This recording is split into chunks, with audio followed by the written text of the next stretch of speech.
Hello, everyone, and welcome to Lost in the Reel. Today, I will be going over the new film Lorelei, a working class fable from first time feature director Sabrina Doyle. And please make sure to stay after the review for an interview with me and star Jena Malone. Now, let's get into it.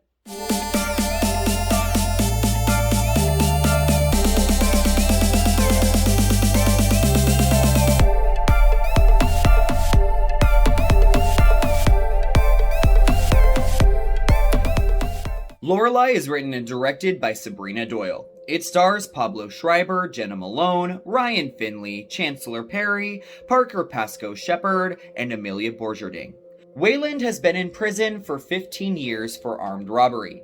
Upon his release, he returns to his blue-collar hometown and inadvertently reconnects with his high school sweetheart Dolores, now a single mother struggling to support her 3 kids. Soon after their reunion, Wayland moves in with the chaotic family and becomes a reluctant yet much-needed father figure. But soon he begins to be drawn back to his old ways as Dolores yearns for her pre-motherhood dream of living in Los Angeles. I'd like to start off this review by saying that this film will not be for everyone. It is a slow burn family drama that at times can teeter on the edge of melodrama. But for anyone who enjoys films that are a slice of life, that are powered by deeply felt performances in a powerful fable-like story, this movie is most certainly for you. And I must say that I was completely entranced by every second of Lorelei. First-time feature director Sabrina Doyle has skillfully written a screenplay that is at once grounded in reality and also full of whimsy and fantasy. It is also small in its scope, but feels epic in the way that you feel fully immersed in these people's lives. What Doyle brings to the table here, among many other things, is a bounty of pleasant surprises. And this is what excites me about seeing films from first-time feature directors. Lorelei subverts your expectations at every turn. The moment you think that you know what will happen or how a character will react to something, Doyle spins those preconceptions on their head. And not only has she shown a deft hand at writing a refreshing screenplay, the director also proves that she has an incredible eye. This is a gorgeously shot film that captures blue-collar life in all of its grittiness, despair, and homespun glory. I also must point out the score from Jeff Russo, who is the composer of The Umbrella Academy and the Fargo television series. The music here really paired so well with the imagery in the film to create a fantasy-like atmosphere. And of course, we have to talk about the performances, because they are absolutely jaw-dropping across the board. Pablo Schreiber, who is most well known as Pornstache in Orange is the New Black, gives such a tender and thoughtful performance. Though his Hulk-like stature is intimidating, he is a giant with a heart of gold. Jena Malone is also a powerhouse in this role, with absolute control of her craft. And this character could have gone off the deep end in so many ways. Dolores is an extremely flawed woman who probably should have never been a mother in the first place, but along with the exasperation, Malone gives this character determination and grit. And Schreiber and Malone's chemistry explodes off of the screen. It truly feels as if these two have a long and drawn-out history. The way in which they look into each other's eyes, you can see the yearning they have for one another, but also a deep understanding. The fantastic thing about this movie is that every character, no matter how big or small, feel completely lived in, as if they all have had a history with one another in some way, and there is not a second you do not believe that.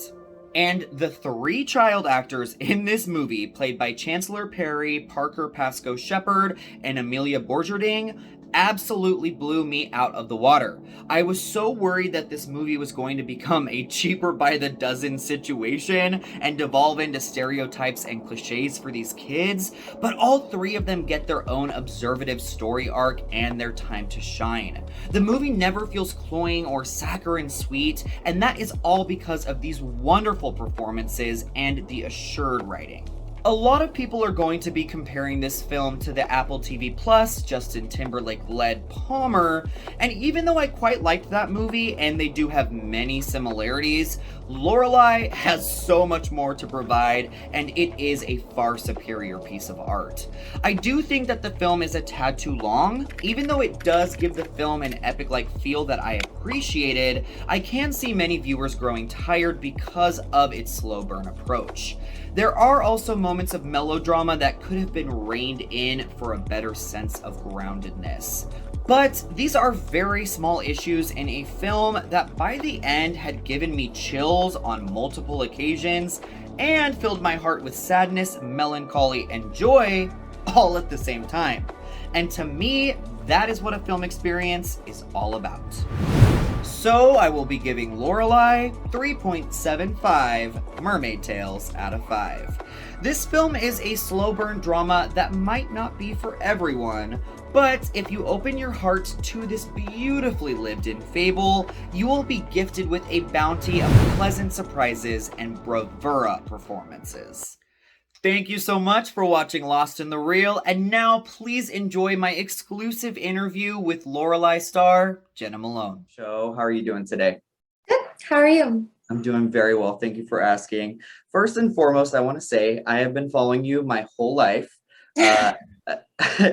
Since Contact and Donnie Darko, which is one of my favorite movies of all time. So it is a pleasure to be speaking with you today. Thank you. That's so cool. I know it's weird to be on the other end of that being like, right, I mean, I've been doing this for a while, so. You have been doing it for a while. So I want to talk about your film, of course, Lorelei, which is a beautiful movie. I would like to know what drew you to the character of Dolores, first and foremost.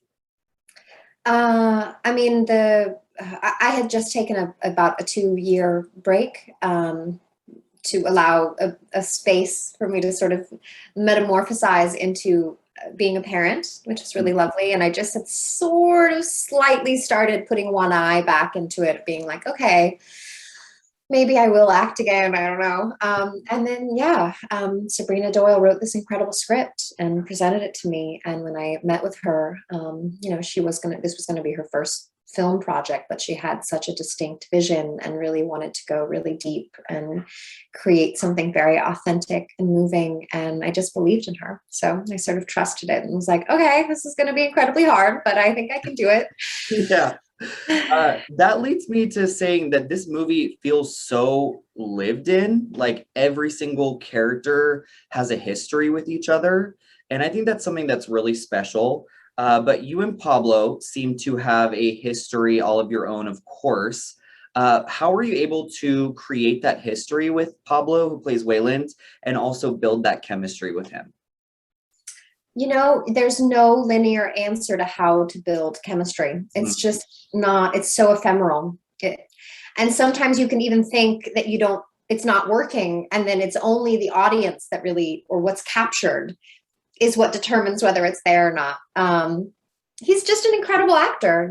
He's also very respectful and has a deeply compassionate and like a very good leadership quality on set. He's not it didn't seem intimidating to be working with him. He made me feel very safe and respected and seen. And I feel like we were both really on the same page, that even though we didn't get to spend that much time together, there's very little rehearsal.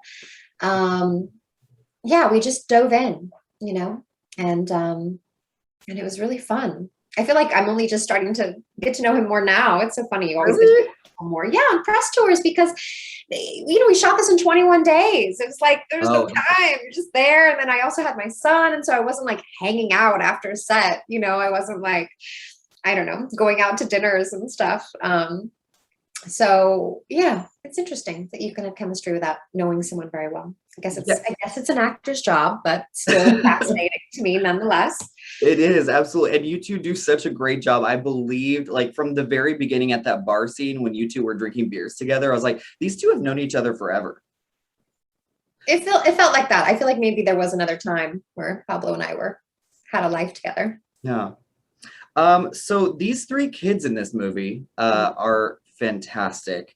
And I've seen a lot of movies where, the kids are, sweet and great and, but these three give such great performances, all three of them. So how was it working with these kids?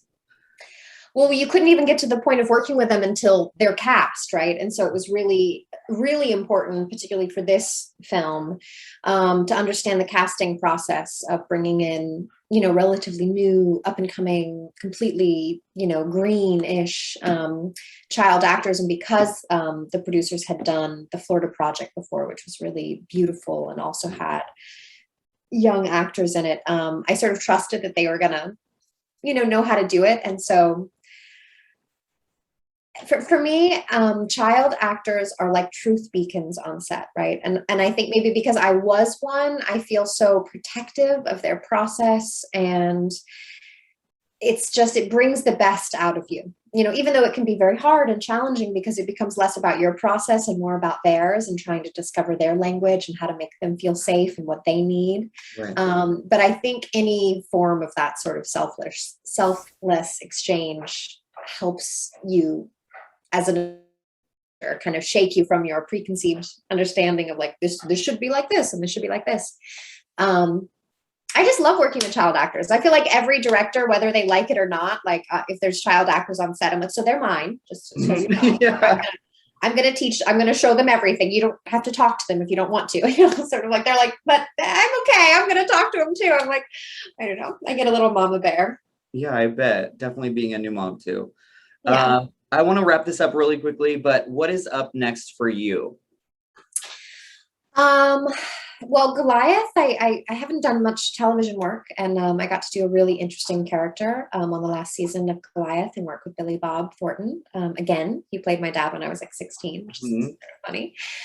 And then Zack Snyder and I got to do a tiny little something that's going to come out, I think, next year, an animated series. So that should be fun. That is very exciting. I know you two have worked together before as well, right? Yeah, I mean, I love working with him. So it's always fun when you get to collaborate with people that you really respect and keep you on your toes, Absolutely. Well, Jena, thank you so much for talking with me today, and congratulations on this movie. I'm excited for people to get to see it. Yeah, me too. Take care. Thanks. Bye. Bye.